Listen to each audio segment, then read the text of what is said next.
खुफिया एजेंसियों को जो सबसे ज्यादा बात चौंका रही है कि इतना ज्यादा रिस्क लेकर दिल्ली से सटे फरीदाबाद में एक गांव में 2900 किलो विस्फोटक क्यों लाया गया था। तो जाहिर सी बात है दिल्ली को निशाना बनाने की साजिश थी ही थी, लेकिन क्या कोई और प्रोमिनेंट जगह थी जिसको निशाना बनाया जाना था? क्या कोई और जगह थी जहां विस्फोटक लेकर जाया गया और छुपाया गया? जाहिर सी बात है कल जो इंट्रोगेशन हुई है नए सिरे से जम्मू कश्मीर में जो टेररिस्ट अरेस्ट हुए हैं, जो फरीदाबाद से अरेस्ट हुए हैं और जो फरीदाबाद से लीड्स मिली है, उसके बाद जितनी भी एंटी टेरर यूनिट है और खास तौर से उत्तर प्रदेश की बात कर ली जाए तो उत्तर प्रदेश एटीएस इसलिए भी चौकन्नी है क्योंकि गुजरात एटीएस ने जो 3 टेररिस्ट अरेस्ट किए हैं उसमें 2 उत्तर प्रदेश के रहने वाले हैं और ये जो 8 फरीदाबाद और जम्मू कश्मीर वाला मॉड्यूल है उसमें जो 8 टेररिस्ट है उसमें भी उत्तर प्रदेश के सहारनपुर का रहने वाला है। और गुजरात एटीएस ने जो 3 टेररिस्ट अरेस्ट किए थे उन्होंने पूछताछ में खुलासा किया कि लखनऊ का आरएसएस मुख्यालय निशाने पर था, उसकी रेकी हुई थी। इस वजह से जो उत्तर प्रदेश एटीएस है वो ज्यादा अलर्ट पर है और कुछ न कुछ स्पेसिफिक इनपुट बहुत मुमकिन है कि सेंट्रल एजेंसियों से मिला होगा, इस वजह से एक्टिव हुई है। राउंड अप किया जा रहा है जो सस्पेक्टेड है, जो हाईली रेडिकल लोग हैं, जो पहले से एजेंसियों के निशाने पर रहे हैं, दोबारा उनको इंट्रोगेट करने की कोशिश कर रही होगी यूपी एटीएस की टीम, क्योंकि गुजरात में जो टेरर मॉड्यूल बस्ट हुआ उसके भी तार यूपी से जुड़ते हैं और जो फरीदाबाद और जम्मू कश्मीर में जो टेरर मॉड्यूल बस्ट हुआ उसमें भी एक शख्स उत्तर प्रदेश के सहारनपुर का रहने वाला है। तो अभी जो कल पूछताछ हुई है स्पेशल सेल की और उसमें ज्वाइंट इंटरोगेशन में सेंट्रल एजेंसीज की टीम थी, उसके बाद जाहिर सी बात है बहुत से ऐसे इनपुट मिले हैं जो अदर जो स्टेट की एटीएस है उससे साझा किए गए हैं और उसके बाद ये सर्च ऑपरेशन चलाया जा रहा है क्योंकि 2900 किलो विस्फोटक कोई मामूली विस्फोटक नहीं है। एक्सपर्ट बताते हैं 400 किलो से ज्यादा 400 से ज्यादा शक्तिशाली आईडी बनाया सही बात है। इस समय मौसमी सिंह भी हमारे साथ है। मौसमी के पास जाऊं उससे पहले एक बड़ी खबर मैं आपको बता देती हूं। राजनाथ सिंह, रक्षा मंत्री राजनाथ सिंह की तरफ से दिल्ली धमाके पर, दिल्ली ब्लास्ट पर बयान आया है। उन्होंने कहा है कि जो इन्वेस्टिगेशन चल रहा है उसे जल्दी सार्वजनिक किया जाएगा। वो देश को आश्वासन देना चाहते हैं कि जितने भी लोग इस हमले के पीछे, इस साजिश के पीछे हैं, उन सब का इंसाफ किया जाएगा, किसी को भी बख्शा नहीं जाएगा। रक्षा मंत्री राजनाथ सिंह की तरफ से ये अहम बयान दिल्ली हमले को लेकर, दिल्ली धमाके को लेकर दिया गया है। हम आपको सुना देते हैं। The findings of the investigation will soon be made public. I want to formally assure the nation that those responsible for this tragedy will be brought to the justice and will not be spared under any circumstances. The findings of the investigation will soon be made public. I want to formally assure the nation that those responsible for this tragedy will be brought to the justice and will not be spared under any circumstances.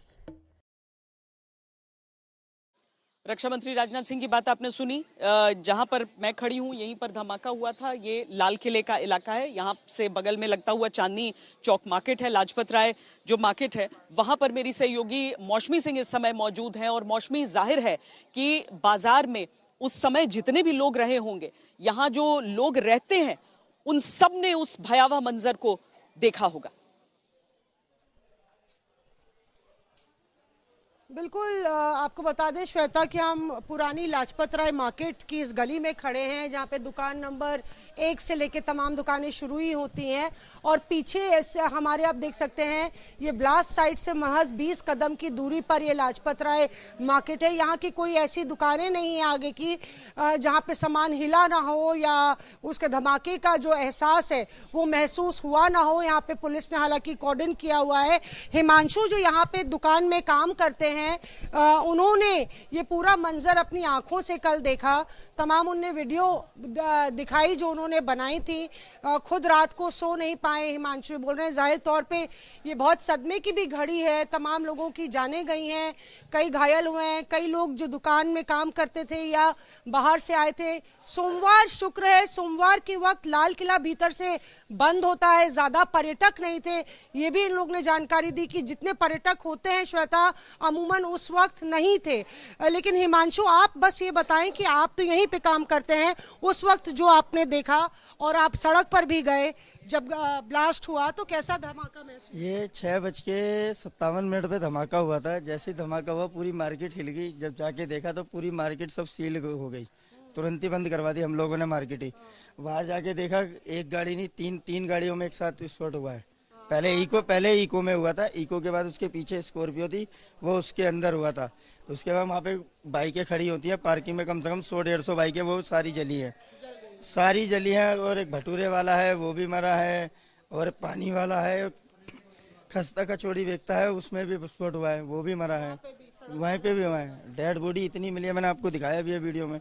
किसी के पेट का चीचड़े उड़े हैं, किसी के गर्दन cut के आई है, किसी का हाथ।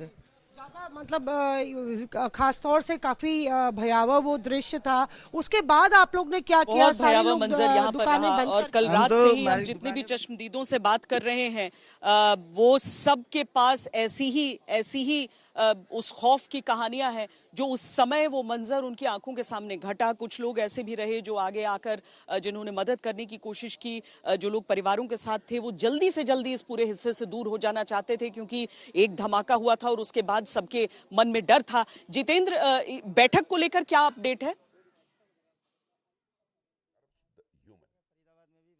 देखिए श्वेता, करीब आधे घंटे के आसपास ये बैठक का समय बीत चुका है और केंद्रीय गृह मंत्री अमित शाह इस बैठक को ले रहे हैं। सबसे बड़ी बात यह है कि अब धीरे धीरे ये साफ हो रहा है कि जो मॉड्यूल है वो पूरी तरीके से उसने तैयारी किया था और फरीदाबाद मॉड्यूल जिसके कनेक्शन जम्मू कश्मीर से जुड़ते हैं और वो रेड फोर्ट तक यहाँ पर पहुँच जाते हैं, तो इस पूरे मॉड्यूल को लेकर के किस तरीके से तफ्तीश करना है।